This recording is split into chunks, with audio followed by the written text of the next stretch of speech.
And it's not just the animals, but also her knowledge, energy, and enthusiasm that makes Julie very, very special to us here at the show. It's because of this I overlook the times I've been bitten, scratched, and peed on many, many times. 90% of bears in the wild are killed because of negative human activity. We need to do everything that we can to preserve forests. Julie and I have been buddies for over 25 years, and I don't know another person on this planet that loves animals more than Julie Scardina. Nah, you are so cute. Julie is always looking for new ways to inspire a conservation spirit in everyone she meets. We have some fantastic animals from our SeaWorld and Busch Gardens parks, and hey, wait, we're showing them all again. There we go. There are things that we can all do to help these critically endangered species, and that's really the main reason for bringing these guys out. This is absolutely my dream job. I do get a chance to perhaps make a difference in the world.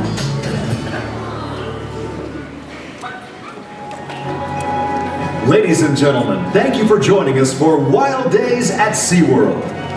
Please help us welcome to the stage SeaWorld Animal Ambassador, Curator, Conservationist, TV personality, and author, Julie Scardina. Great to see everyone here for Penguin Lovers Weekend. That's awesome. We're going to focus on these little guys, but we're also going to show you a little bit of, or have a couple of other cool, fun birds as well to show you. But at the, oh, Pete's like, where's Penny going? Where's Penny going? All right, there you go. Go run after Penny. At the end of the show, you guys, I have a very special penguin surprise for you, so don't leave before the end of the show. All right, well, how many penguin lovers do we have in the audience? All right, that's cool. Who knows what species this is? Magellanic, that's absolutely right. Good for you. Hey, wait a minute. We have a star in the audience here.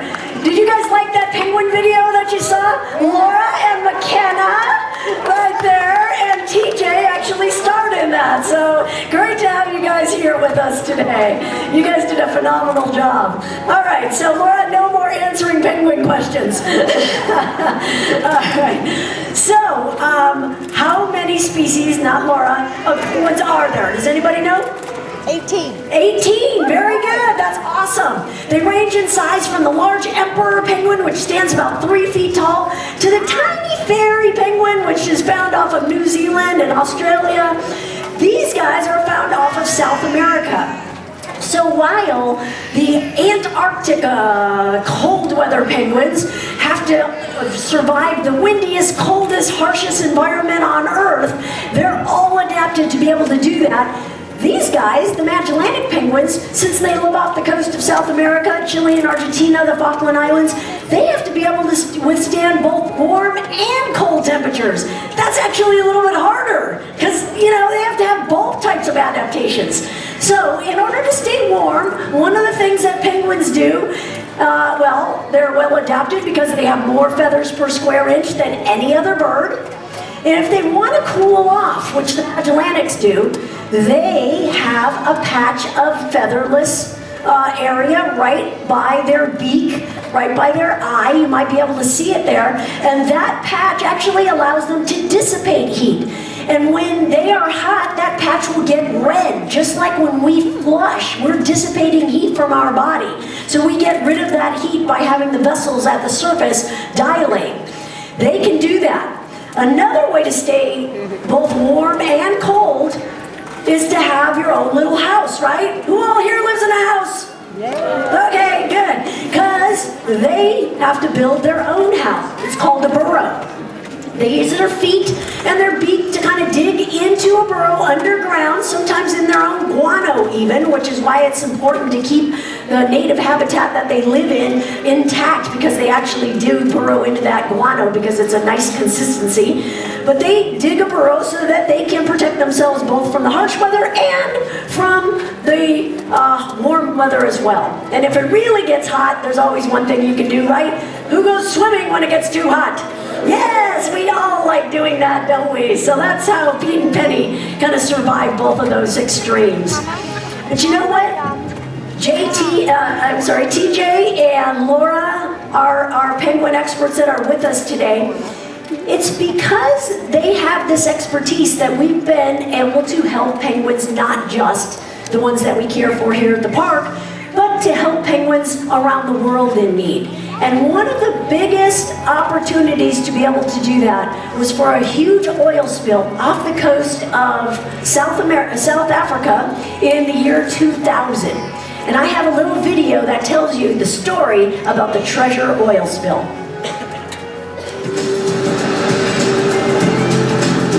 Some people might think Africa is an unlikely place for penguins. But the southern tip of the continent is home to a fairly large colony of African penguins, at least by today's standards. Like most other species of penguins, the African penguin numbers are in decline. Less than 10% of the original African penguin populations remain.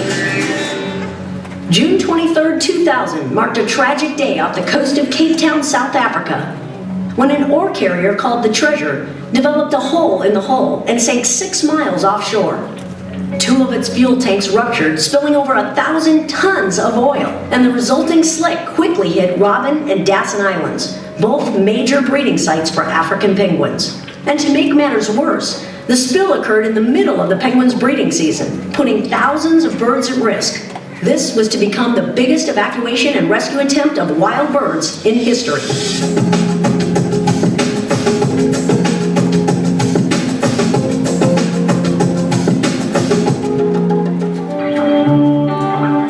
SeaWorld was one of many to respond to the African penguin disaster, sending 2 of their aviculturists halfway around the world to offer their services.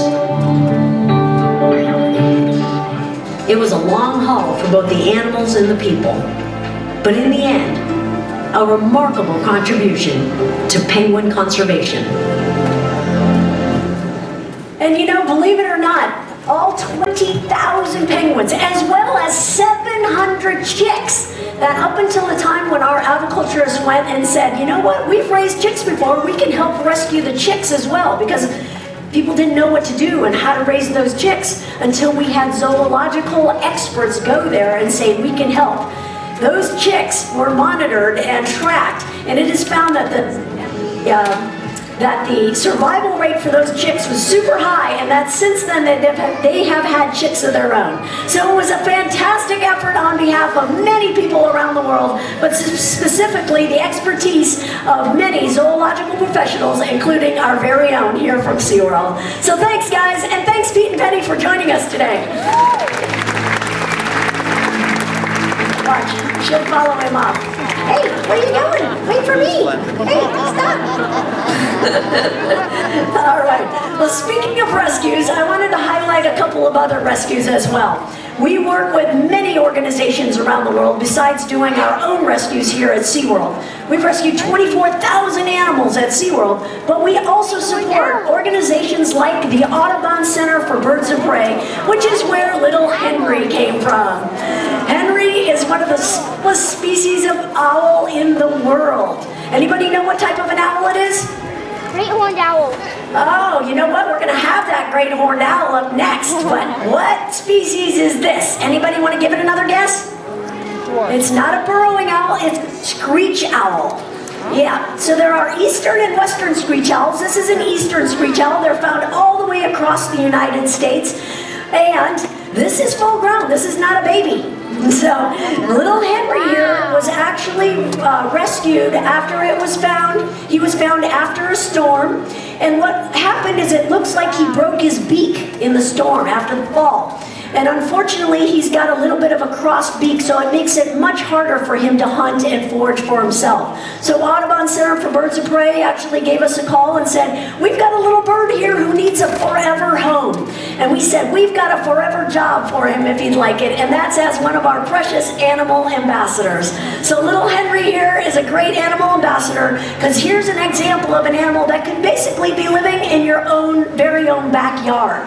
Something that you guys can do to help these little guys is by making sure that we don't just automatically cut down old dead trees. That's where these guys nest. They need those little holes. And if you don't have any old dead trees that you can preserve, then you can put up an owl box instead. That would help these guys, as well as our next owl, which is what? The great horned owl, that's right. So we're gonna have Owl Fred, Did you get it? Alfred. Come out next. And Alfred is also a rescue. Now, Alfred has a slightly different story because Alfred was apparently found by somebody in the wild, and they thought that they could take care of him. Unfortunately, Alfred became imprinted, which means he thought he was a person rather than an owl, and so unfortunately couldn't be returned to the wild. He is now one of our ambassador animals as well, but it's a good lesson for everybody because there's a little bit of natural history that goes here as well. When owls are growing up from being little owlets that the parents take care of, and before they are totally flighted and can take care of themselves, they actually sit on the branches nearby now. The parents are taking care of them and feeding them still, but sometimes because they're kind of fluttering around a little bit, they end up on the ground. Well, if you think you see an owl on the ground that is in need of help, rather than going and getting them yourself, keep an eye on him so that he doesn't get hurt by a dog or a cat, but call the rescue experts, either here at SeaWorld or your local organization, because many times you can actually put the owls right back in the nest or near the nest because the parents will continue to feed them. As a matter of fact, an area that you think is very safe for the owl, the parents will actually also feed them on the ground as well. So you don't have to worry about them, and they can maintain their wild status out in the Florida suburbs right there, because that's exactly where all these guys came from. So this is your typical classic owl, right? He does the whoo, whoo, whoo, whoo, like that. You know, this little screech owl does a very different sound. He's got a little bit of a trill or scream that you might hear. Barn owls have a different sound. But if you ever hear of an owl in the movies, what sound do you always hear, no matter what species it is? Yes, the woo-hoo. So everybody has considered that that's the classic owl sound, no matter what species of owl it is. And he's got those great feather tufts too. And it's a very perfect example of what a classic owl silhouette also looks like. But those tufts are not ears. They're actually just ways that the owl communicates. He actually is excited and interested when he has them up, and maybe a little fearful if he has them down, and it's also a way to camouflage himself. So the classic owl right there, and owls that you would find in your own backyard. Hopefully you've seen them because they're awesome pest protectors too. Pest protectors, oh my goodness. Pest, whatever you call it, exterminators, there we go. All right, well thank you to Alfred and to Henry, as well as to Bree and Marshall for bringing them out. Thanks, you guys. All right, now how many of you guys thought that that was a huge owl? Listen to me. Yep, but guess what? We have the largest species of owl in the world that's coming up next. And it's actually gonna fly right over your heads, all right? Alira was just placed on a box by Jess back there. She is a Eurasian eagle owl. Eurasian eagle owls range in Europe. And she is going to her 6-foot wingspan and show you and listen for that silent flight. Here we go, Alira. Todd is up here, calling her. She's looking backwards. She's looking forwards. There she is. Woo! That was awesome! Great job, Alira. Alira, believe it or not, is just 1 year old. Wow. She's full grown. They've got that huge wingspan. She's doing something called a little bit of mantling there. She's not quite up. She goes, where's my food? I can't see it. They're a little bit of nearsighted, owls are. So when she looks down, sometimes she can't quite see her food. They have very good eyesight, obviously, at a distance. 100 times better or more if it's nighttime, because that's how she pinpoints her prey. That and her hearing, which is also exceptional. She has ears that are actually offset so that she can triangulate and figure out exactly where her prey is going. An owl this size can bring down a small deer. Yeah, that's like awesome. I mean, not really awesome, but you know what I mean. It's like amazing. So Alira here at just 1 year old is a fantastic flyer. She could actually live to be almost 60 years old because she's taken care of so well in our zoological facilities. In the wild, they probably average in their 20s. So we're gonna watch Alira as she finishes up here, and then she's gonna look towards Jess again so that she can fly off. So one more time that you're gonna get a chance to see that amazing flight. The reason that they can fly silently is owl feathers are very, very soft. If you've ever done the zipper thing with moth's feathers, right? They have like little hooks and barbs so that they're stiff.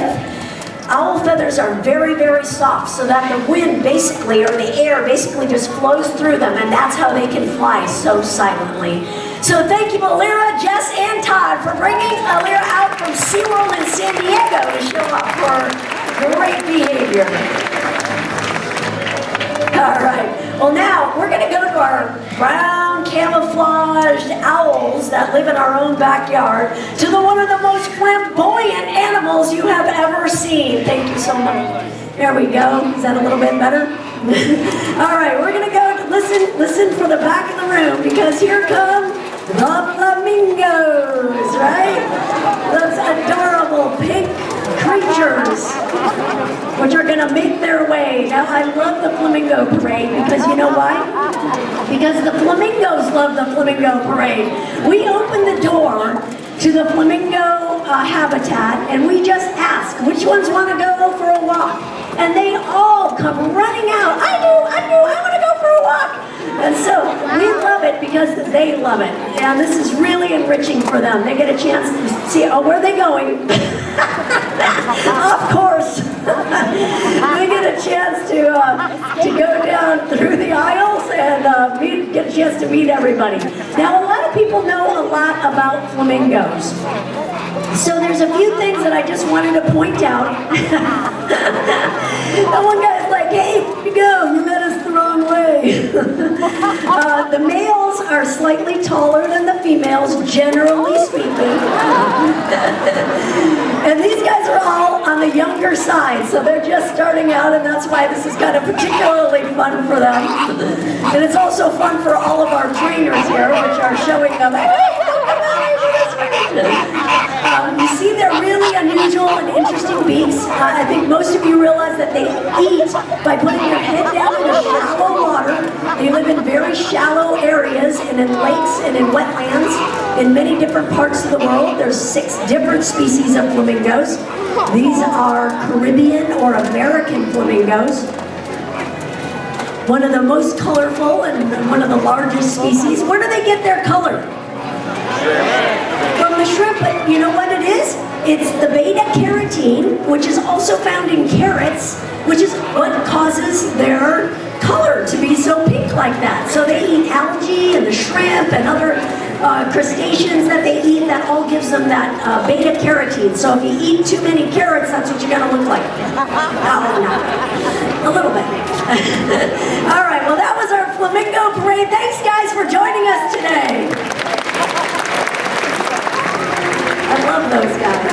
All right. You know, before we go on, I do want to mention, I didn't realize we had another special guest in the audience, and you may not want to be recognized, but we have, and many folks here may not realize, but we had a trainer here, Dawn Brancho, who worked with the whales and was basically an inspiration to us all.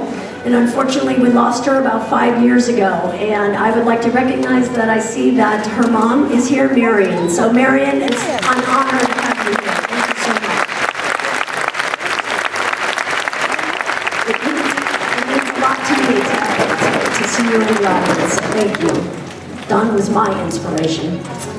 All right, so I'm going to bring out another animal, this one being the nation's symbol, and a terrific conservation story. I can tell by the reaction that Maddie, our bald eagle, is on her way out.